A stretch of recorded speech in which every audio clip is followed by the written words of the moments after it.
This is a video for how to go about creating the part with parametric equations for the activity 8.1a parametric constraints practice item.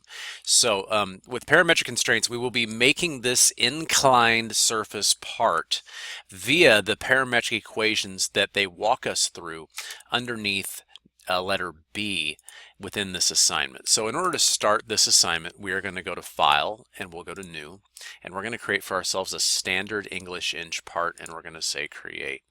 And one thing we're going to start out is, you notice we're not going to go to a sketch or anything first. We're going to go to the Manage tab, and then we're going to go to Parameters. And here I am in Model Parameters. Now at the bottom, we're going to go to Add Numeric. And to start out creating our parametric equations, we have to find ourselves a base numerical value that we're going to base almost everything else off of, and that is the overall height over here. And within Autodesk Inventor, you cannot leave spaces between words. So when we write, I'm going to write overall underscore height. And then I'm not going to hit the space bar after. If you hit space, you'll have issues after it. I'm going to hit backspace, and I'm going to hit tab twice. And we are in inches, and it is going to be 2 inches, as we see over on the left. So I'm going to put in the number 2, and I'm going to hit enter.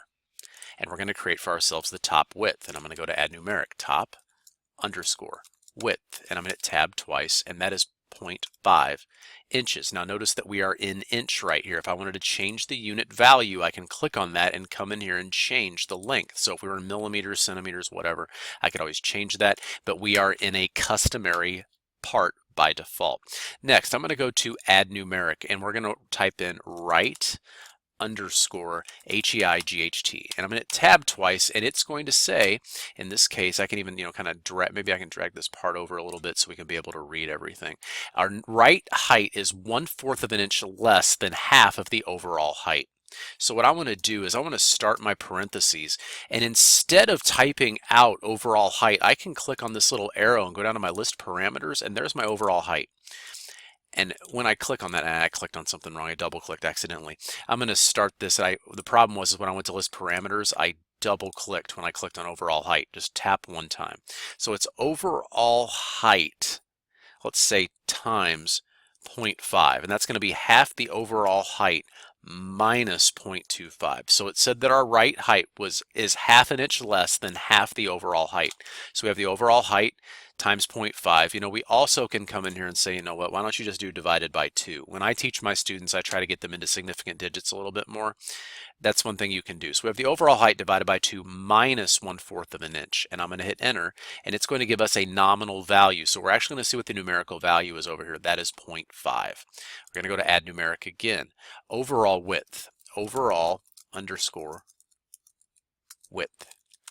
And I'm going to hit tab twice, and that is 50% larger than the overall height. So in that case, I can just come to my list parameters, tap once for overall height, times 1.5, and hit enter. And that is 3. It says overall width is 50% larger than the overall height. Let's go to Add Numeric again. Let's type in depth. The depth in inches is 1/4 an inch greater than the overall height. So let's go to our pull down menu again. Pull down menu, list parameters, overall height, and it says an inch greater, so plus 0.25, and hit enter. And we have 1/4 of an inch greater than our overall height. For next, we're going to go into upper hole diameter. So I'm going to say upper underscore hole underscore diameter. And the upper hole diameter is 1/8 an inch larger than the top width. So we're going to go to list parameters, and we're going to go to top width, and it's 1/8 of an inch larger. Now one thing you can do is you can go plus and start parentheses and go 1 divided by 8. You can put in those fractions and hit enter, and we have 0.625. Let's go lower hole diameter. Lower underscore hole underscore diameter. And we're going to hit tab twice, and it's a 1/16 of an inch less than the upper hole. So we're going to go to the upper hole diameter, and it's a 1/16 of an inch less, minus, start parentheses, 1/16, and is 1/16 of an inch less than the upper hole diameter. We're going to hit enter. Now, This next bullet in here can get a little bit wordy. It says the edge distance from the outside circumference of the hole to the edge of the part from the lower hole to the right edge of the part along the inclined plane is 1/8 of an inch greater than 1/4 of the upper hole diameter. Now, if you look here, what they are talking about is the edge distance, and they say the outer circumference. So when they say the outer circumference, they're saying from this point right here, like if this was a clock and we said, northeast, southwest. If this was south right here, from this point right here to the edge is what they're talking about. You can see your extension lines extending the dimension out, and there is your edge distance. So how are we going to go about putting that in? So again, let's read this again. The edge distance, the distance from the outside circumference of the hole to the edge of the part from the lower hole to the right edge, that is them giving us a detailed wordy definition, is 1/8 greater than 1/4 of the upper hole diameter. Let's go to add numeric, and we're going to type in edge, and we're going to go underscore, and we're going to type in distance, and we're going to hit tab twice. And what it is saying again is 1/8 greater than 1/4 of the upper hole diameter. So I'm going to put in a start of parentheses, shift 9, and I'm going to go to list parameters, and I'm going to go to my upper hole diameter, and it says 1/8 an inch greater than 1/4. So we're going to divide the upper hole diameter by 4, and we are going to close parentheses and then go to plus, and we're going to put in 0.125. That's 1/8 of an inch in decimal form. So again, look, I'm going to hit enter after I do that. Now it's going to leave this in here for us to see, but look, there is a pretty long decimal right there. Now it said 1/8 of an inch greater than 1/4 of the upper hole diameter. We divided the upper hole diameter by 4 and added 1/8 of an inch to it. Note the old dimension, the hole center in the model, but you're given a constraint on the edge distance. Call the distance from the lower hole center to the right edge right to hole center in the parameter table. We'll get back to that in a little bit. The hole centers are aligned the same distance from the back edge of the included plane. Hole center to center distance is 1/8 of an inch less than half the overall width. So here we go. Add numeric. Hole underscore center underscore to underscore center.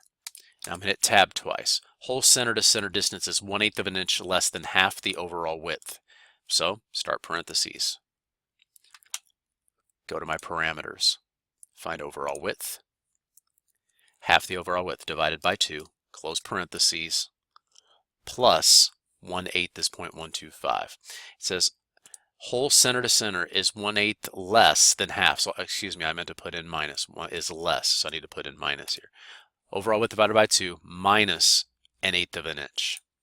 Back edge to the hole centers is 1/3. So again, we're just going to go back underscore edge underscore to underscore the underscore hole underscore centers. Tab twice. Is 1/8 an inch less. Back edge is 1/3 of the part depth. So this one actually be pretty easy. We're going to highlight this, and we're just going to go to depth, go to list parameters, go to depth divided by 3, and hit enter. And you have 0.75. Hole depth of both holes is half the diameter of the lower hole. Add numeric. Hole underscore depth. Tab twice. Half the diameter of the lower hole diameters. So we're going to go to list parameters. Lower hole diameter divided by 2. Half the diameter, lower hole diameter. There is your hole depth. Notch width. Notch underscore width. And I'm going to hit tab twice. And you're going to find your overall width. List parameters. Overall width times 0.35. That'll make it 35% of the overall width. Hit enter. There's your notch width. Notch depth. Notch underscore depth. They say it's always going to be 0.25, so this is pretty simple. Just 0.25 and hit enter. Next one, the notch is centered in the front face from the right. The notch location distance from the right face to the right edge of the notch. The notch is centered on the front face from left to right. So we will go through it, but that is going to be centered, and that's not really something we have to place in here because they're not really giving us an equation per se. They're just talking about the drawing. The inside edges of the notch are filleted to a fillet radius of 1/4 of the top width. Add numeric. Fillet underscore radius, and hit tab twice. Fillet underscore radius is 1/4 of the top width. List parameters. Top width divided by 4, and hit enter. Shell thickness. This is the last one we can put in here. Shell underscore thickness, and hit tab twice, is half the hole depth. Parameters, hole depth divided by 2, and hit enter. Now this is a whole lot of parametric equations. What's neat about parametric equations is, remember, if we change one number up here, all these other numbers are going to change, because this right here is your ground zero part, your D0, like dimension 0. And that'll make more sense here in a second, because we're going to go in and we're going to start making this part. So I'm going to say done. And I'm going to go up to File. Excuse me, I'm not going to go to File. I'm going to go to 3D Model, and I'm going to go to my pencil. And I'm going to click on my XY plane. And we're going to start making this part together. So I'm going to start out just taking a look at this object, and I'm going to grab a hold of the line command. And when I click on line, I'm going to click on my origin, and I'm going to drag up. And I can kind of start hitting I can hit the space bar one time, or I can just, I can just click and place it. For the sake of discussion, I'm just going to come in and I'm going to just draw kind of the front view of the object here. So I'm going to just draw this together. I'm going to right click and say OK, and notice that I can still drag this up. I'm still unconstrained, but I can come up here and kind of move some things around if I need to. I can drag this line up. I should have dragged that diagonal line over sooner, but I didn't. We're going to go in and start placing dimensions. So there's multiple ways that you can go about doing this. I could just go ahead and just sketch the part. I was going to start putting in some different things, but I decided it'd be easier for us just to go this route. The overall width is the first dimension we're going to place. So I'm going to go to dimension, click on our horizontal line, and drag down, and I can just click on this little arrow, list parameters, and find my overall width and hit my check mark. Let's do the overall height. Arrow, list parameters, overall height, check mark. Now I need to zoom out a little bit to take a look at the top here, and we're going to go to top width. I'm going to click here, go to my parameters, list parameters, top width, check mark. Now right now we have something over here called right height. Now you would look for it to be over here on the side, but your students might miss that. So I'm going to come down here and I'm going to click on this part, and I'm going to come out and I'm going to go to my list parameters, and I'm going to find right height, and I'm going to go to my check mark. And you see all of these fx's, those are functions. These will always function as whatever I have up here in the parameters box. Notice now that it has D0 as overall width. That's the first one that you placed. This is like ground zero. Everything is based off of your first dimension. Down here at the bottom, these are the user parameters. The model parameters is when you started making the model. Note that when I clicked on parameters, this update bar pops up. If I change anything in the parameters box and say done, it should automatically adjust, but if it doesn't, I can click on this little lightning bolt and it'll update. We're going to go ahead and say finish sketch, and I'm going to click on my house so we can see it, and we're going to go ahead and extrude this object back, which will be the depth. And when I go to extrude, I'm going to face the other direction, and I want to go down to list parameters, and I'm going to go to depth. And I'm not going to say OK yet, because I want you to come up here to the More tab. And the taper angle that you choose to place something in is also a dimension that's going to show up in your parameters box. I'm going to go ahead and say OK for now, and come back up to Manage and go to Parameters. And you're going to notice that Extrusion 1 has 2 different dimensions to it. It has the depth that you placed it, and it also has the degree of taper. Now normally we just put in a 0 degree because we don't really get into tapering angles too much, but if by chance you did want to taper something off at an angle, you can place that in. Every extrusion has 2 dimensions to it, and we're going to go ahead and say done. Now, you notice that the notch depth and the notch location and everything like that, you have your notch location here. It's always going to be centered here in the middle. So there's multiple ways that we can go around about making this notch. So I'm going to go ahead and just click on the front view of my object, and I kind of like to flip up to look at kind of at the bottom. And I want you to notice where I am. I'm looking like up on the bottom of the object. We're going to go to 3D model, and I'm going to go to my pencil, and I'm going to click on the bottom here. And I like to just grab a hold of the rectangle command in this case, and I'm just going to draw a rectangle that just kind of comes in here just like this. And my notch location, like if I can even get kind of myself a little bit of a view, remember this is the front, I'm going to grab a hold of my dimension tab and I'm going to go to here, and I'm going to click, and I'm going to come down to list parameters, and I want to find, yeah, so I have notch depth and notch width, but I don't have notch location. That was one that we went over. So let's do this instead. This will allow us to go back and center this. I'm going to delete this dimension, and I'm going to come in here to dimension, and I'm going to click, come back down to here, and I remember we have notch width. So I go to list parameters, and let's find notch width, and I'm going to say check mark. And I'm going to come up here to notch depth, and I'm going to go back to my parameters here, list parameters, and I'm going to go to notch depth, and I'm going to hit my check mark. And you're going to notice that when I come back here and I take a look at this, I need this to be collinear with this line up here. So we are going to use some geometric constraints. I'm going to choose my collinear geometric constraint, and I'm going to click on collinear. And I'm going to click on this horizontal line and the top of our object. And automatically we have for ourselves a constraint. Next thing I need to do is use my coincident constraint, because I want the center of this to line up with the center of our whole object. So note that I clicked on this point right here, found my other green dot and clicked. This now is centrally aligned in the middle. Remember, I went into notch location just in making the video.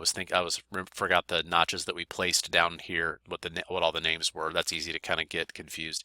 And notice that we only have the notch width and the notch depth, but in the descriptions, it said the notch location, is going to be centered. It's going to be centered in the front face from left to right, and that's what we just did when we placed that coincident constraint.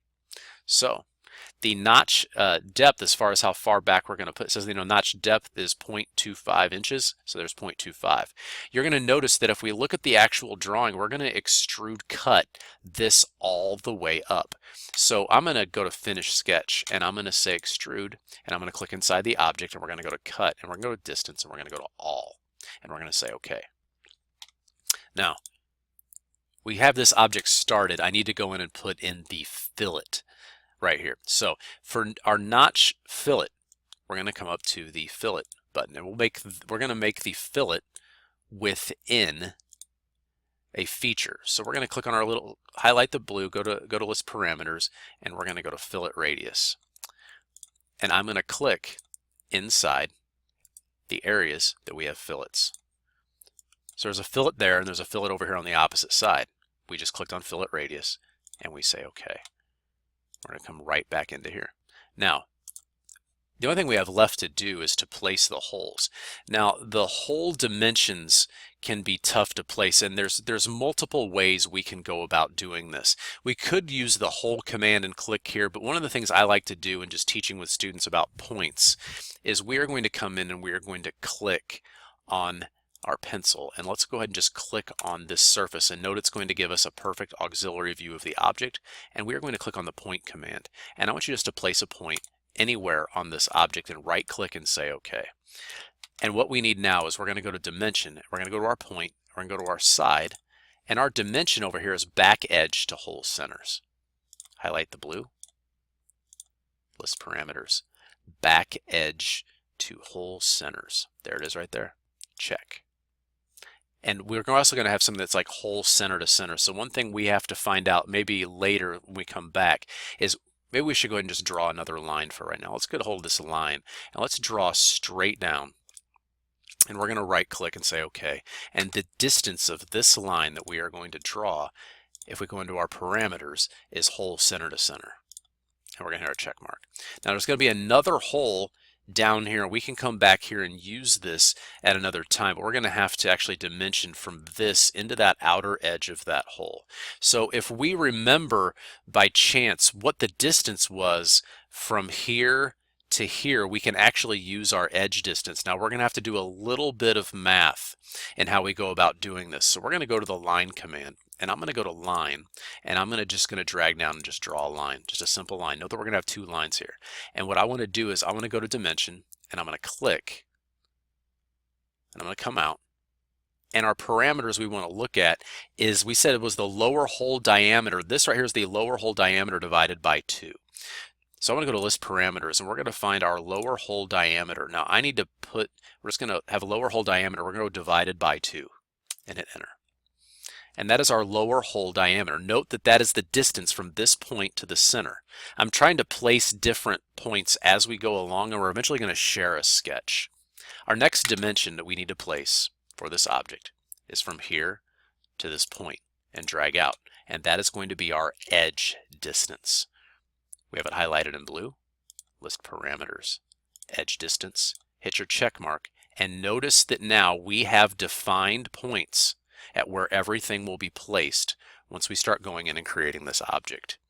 We're going to go to Finish Sketch, and we're going to go to the Hole command, and automatically the Hole command is going to see that top point that we placed. We're going to click over here and go to List Parameters, and we're going to go to Upper Hole Diameter, and where it says Termination, we're going to go to Distance. And the distance up here that we placed, remember when we put in the hole, it says upper hole diameter, and we have something known as hole depth right here. So I'm going to highlight this in blue, and we're going to list parameters, and we will then go to hole depth. And our hole depth is placed right here. And we are going to go to OK. And you're going to notice that our sketch disappeared. Now, I have next to your hole 1 in your model bar, we can just right click on sketch 3, and we're going to go to Share Sketch. And that just means we can still use the sketch. We still want to use this sketch over here. And we're going to go to our pencil, and we're going to click on this object. We're going to go up to our point command, and I'm going to click right here on this dot. Remember, this was half of our lower hole diameter. And I'm just going to click and create a point, right click and say OK, and go to Finish Sketch. And we're going to go to Hole. And I'm going to click on the center right here. It says From Sketch. I clicked on our center. In this case, our diameter, when we list parameters, is going to be lower hole diameter. Notice it kept the hole depth. We have a lower hole diameter. We have an upper hole diameter. Note that when we take a look here, that our outside edge lined up perfectly with us dividing that in half. We're going to go ahead and say OK. Now, I no longer need to see the sketch. So this sketch 3 that was shared, I'm going to right click, and I'm going to turn off its visibility. And with that, we have gone in and changed and modeled this object through parametric equations. Now, we're going to go to the Manage tab and go to Parameters, and I should be able to come up here to Overall Width, or come down here to Overall Height, and I'm going to go to, I don't know, 3.5 and hit Enter, and the whole thing adjusts. Now note that this kind of shifted over on me here. Now one thing we might need to do is go back, and the reason why this shifted is because we didn't have a geometric constraint placed on the object correctly. So one thing I might need to do is when I go back over here to, to maybe edit this sketch, I could probably go in and start locking some of these dimensions to where they don't move. So if I use the padlock up here, sometimes it says it'll over constrain the sketch. One thing I could also do, which was probably what happened, was this. I can go from here to here. I didn't have this placed as that object to say that that's over constraining as well. It might say that's over constraining. It seems like it's giving me this and this. I need to lock some of these points into place. So maybe with this sketch over here, if I can go to Edit Sketch, if I can get this center point to always line up with this point up here, if I can make two different things collinear. So I'm going to have to turn on the visibility of two separate sketches here. And maybe when I come back in here and I go to Edit Sketch, I need to force 2 points to line up vertically. So I need this point to line up with this point up here. So one thing I can do, just for the sake of doing it, is I can just throw another point up here and force these 2 points to line up vertically. Sometimes you got to use the horizontal constraint to line things up vertically. I want that to move over to the other side.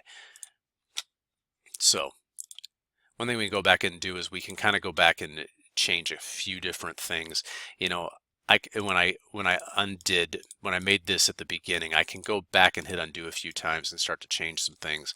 And I can say, I want this point right here that I placed. If I click on that point, I do not want that to move. So I just clicked on that padlock. Notice that I went undo a few times. I tried to find some other methods, but hitting undo and going back and forcing that to stay. Now when I go to Finish Sketch and I go to Hole, if I say I want this thing right here with lower hole diameter and depth and say OK, Now I'm going to turn off my visibility over here. Sometimes you miss one small step, sometimes things will change on you. Now when I go back to my 2 and I go to 3.5, everything stayed in the right spot. Notice that everything else moved up and down, but these things stayed in the right spot because I locked that original dimension. You know, that's just going over something on a video. Sometimes you want everything to go perfect, but sometimes part of creating a part is troubleshooting and learning what went right and what went wrong. And note that we have the same edge distance over here. We've been able to change everything, and we're now able to go in and change our parameters. And now if I go back to 2 and hit enter, it's going to go back to its original size. So this has been a video for how to go about creating activity 8.1a parametric constraints practice. Have a good day.